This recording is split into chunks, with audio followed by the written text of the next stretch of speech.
اعزائي المشاهدين اللي انضموا لقناتي واللي غادي يلتحقوا بها، تنقول لهم مرحبا بكم والف مرحبا.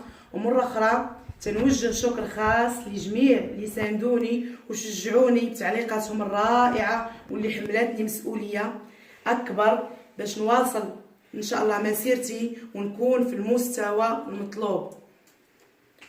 فيديو اليوم اختاريت لكم واحد الكيكه بالشوكولات وكويرات ديال الكوك. كيكه سهله التحضير وبمكونات موجوده في اي بيت. لا غادي نعطيكم على بركه الله، غادي نعطيكم المقادير اللي غنحتاج لهاد الكيكه.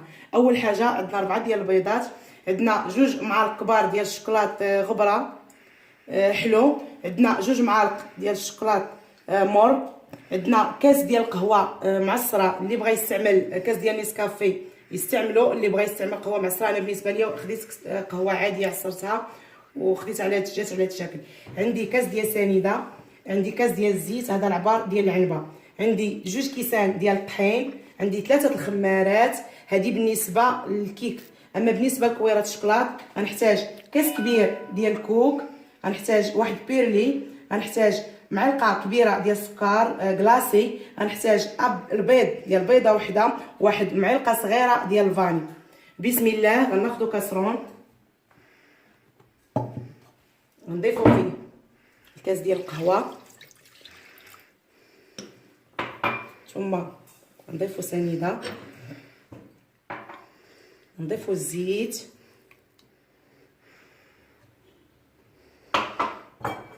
نضيفوا الشوكولات طوبيل يعني شوكولات حلو، نضيفوا شوكولات 2 معالق شوكولات مور، ثم من بعد غناخذوا هذا الخليط وغنديروه فوق النار حتى يعقد لينا. نساجموا هاد العناصر وبداو يطلعوا واحد الكويرات. هذا دليل على ان الخليط ديالنا وجد. من بعد ما برد ليا الخليط غناخذ موليكس نصب فيها الخليط،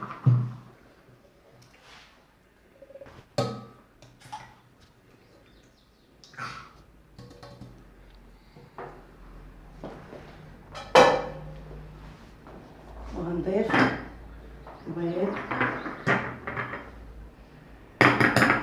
اللي غسلته من قبل،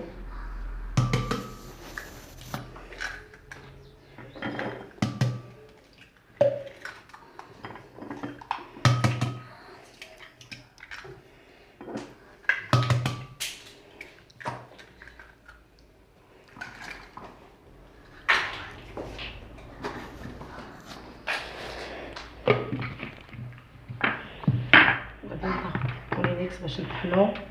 فاش غادي نطحنو غادي نزيد عليه الطحين والخمارات.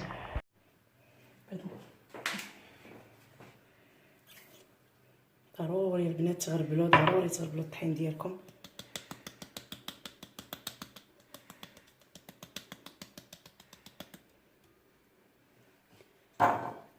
منحركش.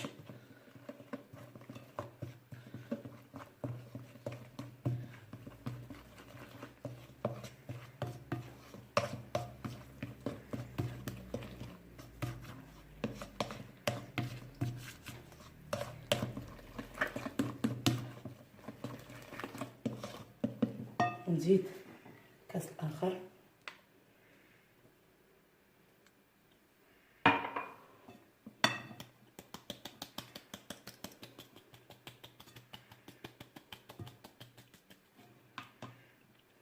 من بعد نضيف الخمارات ديالي، الخمارات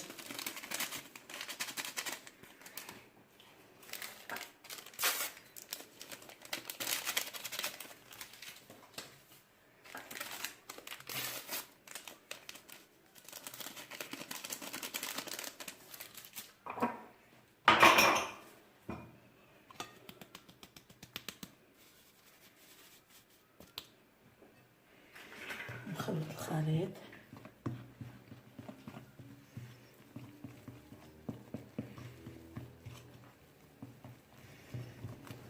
من بعد ما خلطت الخليط ديالي مزيان ولا على هذا الشكل، غنتركو على جنب وغندوز لتحضير كويرات الكوك. الكويرات ديال الكوك، اول حاجه غناخذ الكوك ثم من بعد نضيف عليه الابيض البيض الصفر حيدته، غنضيف معلقه ديال السكر كلاصي، غنضيف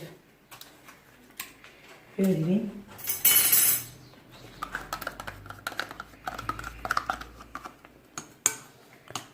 غنخلط العناصر مزيان. سمحوا لي غنبدل.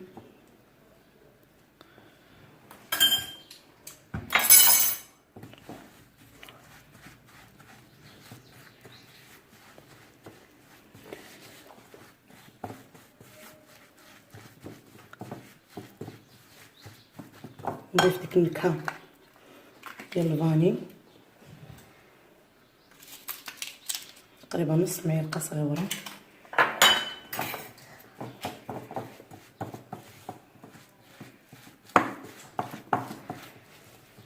نحركهم حتى ينسجموا وندوز ندير لهم على شكل كويرات باش نديرهم وسط الخليط. من بعد ما انتهينا من تحضير الكويرات ديال الكوك غندوزو نصبوا الخليط غير نصف،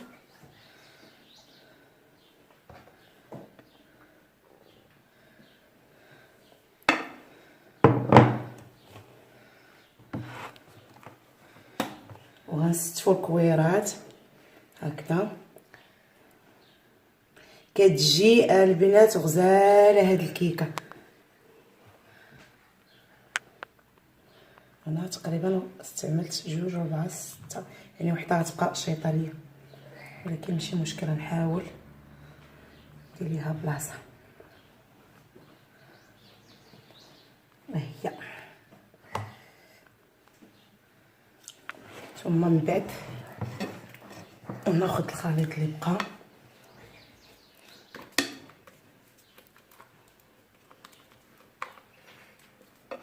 وغادي نصبو فوق الكويرات ديال الكوك.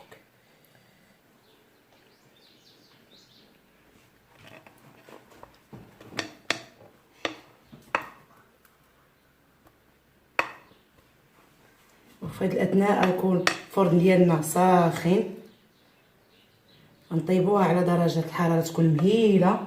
دخل الكيكه ديالي الفران، نعاود نرجع. من بعد ما طابت ليا الكيكه ديالي خرجتها من الفرن وسقيتها بواحد الكاس ديال القهوه وشي 6 طريفات ديال الشوكولات اسود، وخليت دابو مزيان وكبيتها فوق الكيكه وهي سخونه وخليتها حتى بردات وزينتها بهذه الطريقه. تنتمنى نال اعجابكم، وانا دائما في انتظار تشجيعاتكم ليا، والى اللقاء في فيديو قادم بحول الله.